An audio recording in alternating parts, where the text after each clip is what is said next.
It's funny how life works sometimes, isn't it? You spend years building something, climbing higher and higher, only to realize one day that you've lost touch with the very foundation that made it all possible. That's exactly where I found myself, a man sitting at the top of a mountain he built, but feeling lonelier than ever before. What would happen if you stripped away all the titles, all the suits, and went back to where it all began? Would people still see you? Or would they just see what you became? What about you?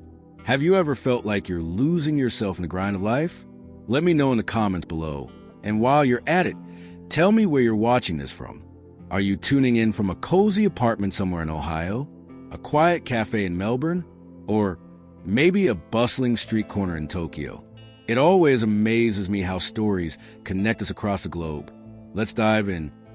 The morning air was crisp, carrying the faint smell of grease and rubber. For most people passing through Silver Ridge, a small truck stop tucked between two highways, it was nothing more than a pit stop on their way to bigger places. But for Logan Hayes, it was home. Well, once upon a time. Anyway, Logan had grown up around engines and oil stains. His dad, Walter Hayes, had started the truck stop decades ago when Logan was just a kid running barefoot across cracked asphalt. Back then, it wasn't much, just a couple of bays, a diner, and a handful of loyal drivers who stopped by for coffee and repairs. But over the years, Logan turned into something else entirely. He expanded operations, bought out competitors, and eventually transformed Hayes' trucking into a nationwide logistics empire worth millions. Yet here he was now, standing behind the counter of his old family business, wearing a name tag that read Evan. No one knew him, not really, not as Logan Hayes, CEO of one of the largest transportation companies in the country. To them, he was just another guy trying to make ends meet. He'd come back undercover because deep down, he feared the truth. What if the success he worked so hard for came at too great a cost?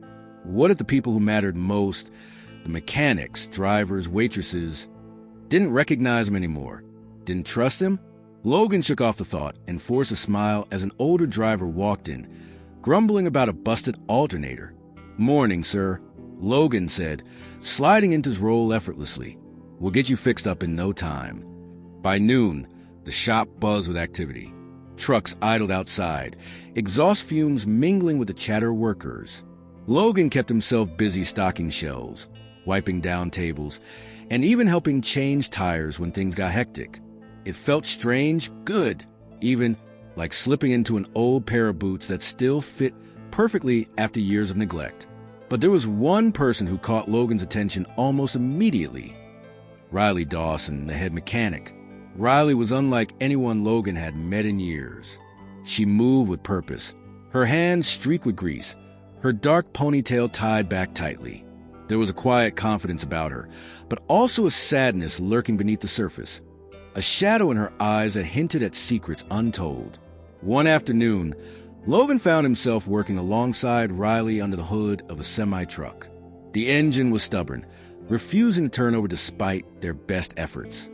Frustrated, Logan wiped sweat from his brow and glanced at Riley. "You ever feel like some problems are just unsolvable?" Riley paused, her wrench hovering midair. Then she let out a soft laugh. "Every damn day." She looked at him sideways, her expression thoughtful. "But sometimes fixing the problem isn't the point. Sometimes it's about understanding why it broke in the first place." Her words stuck with Logan long after they finally got the engine running. They lingered in his mind during late nights spent staring at the ceiling of his rented room above the diner. Why had things broken? Was it ambition, distance, or something deeper? As weeks passed, Logan grew closer to Riley. They shared meals in the diner, talked about everything from childhood dreams to current struggles. Slowly, pieces of Riley's past began to emerge. She spoke of growing up in foster care, bouncing from home to home until she landed in Silver Ridge at 16. Walter Hayes, Logan's father, had taken her under his wing, teaching her the ins and outs of mechanics. "Your dad saved me," Riley admitted one evening, her voice thick with emotion.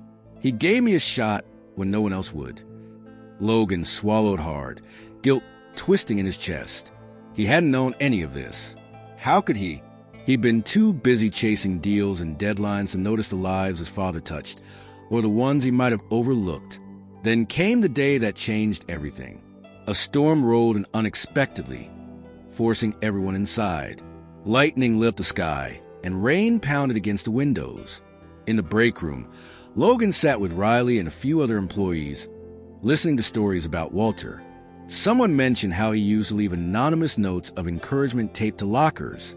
Another recalled how he always slipped extra cash into paychecks during tough times. Riley leaned forward, her elbows resting on her knees. "There's something I haven't told anyone," she said quietly. The room fell silent. Even the thunder seemed to pause. "Before your dad hired me, well, let's just say I was in a good place. I'd gotten mixed up with the wrong crowd, people who didn't care about anything except themselves. One night, I ended up stealing from a local store. Got caught. Your dad showed up at the police station the next morning, paid my bail, and offered me a job instead of pressing charges." Logan's heart clenched. He wanted to ask why she never said anything, but Riley wasn't finished. "That moment changed my life. I swore I'd never forget what he did for me, and I promised myself I'd pay it forward somehow." The weight of her words hit Logan like a freight train. All these years, he'd viewed his father's generosity as weakness, a flaw that needed correcting. But now, seeing it through Riley's eyes, he realized it was strength, pure, unshakable strength. After the storm passed, Logan couldn't shake the conversation. He wandered outside, letting the cool breeze clear his head. As he stood there, staring at the rows of trucks parked under dim lights, Riley approached. "Hey," she said softly, "you okay?" Logan hesitated, then nodded. "I think so. Just thinking." "About what?" she pressed gently. "About how much I don't deserve to be here," he confessed. "About how I've spent my whole life trying to honor my dad's legacy without actually understanding it." Riley studied him for a moment, then smiled. "Maybe it's not about deserving it. Maybe it's about learning from it." Her words stayed with Logan as he prepared to reveal his true identity. The next morning, he gathered everyone in the garage. Nervous energy crackled in the air as he stepped onto an overturned crate. "Listen up," he began, his voice steady despite the lump in his throat. "There's something I need to tell you all." When he finished explaining who he really was, silence filled the room. Some looked shocked, others skeptical. But Riley simply crossed her arms and raised an eyebrow. "So what happens now?" she asked. "You gonna shut this place down? Move us somewhere shiny and corporate?" "No," Logan replied firmly. "I'm here to listen, to learn, to figure out how we can keep moving forward together." Over the following months, Logan worked tirelessly to bridge the gap between his corporate world and the grassroots reality of Silver Ridge. He implemented new programs to support employees, invested in training initiatives, and ensured that every decision honored his father's values. And Riley? She became more than just a mechanic. She became a friend, a mentor, and a reminder of why Logan started his journey in the first place. In the end, Logan learned that success isn't measured by numbers or titles. It's measured by the lives you touch and the legacy you leave behind.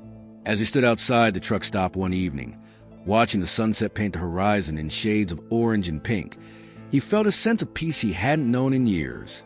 Life, he realized, is about connection, about finding your way back to what matters most, even if it means getting your hands dirty along the way. So, what do you think? Do you believe it's possible to reconnect with your roots after losing sight of them? Share your thoughts in the comments. And remember, wherever you're watching from, we're all part of the same story.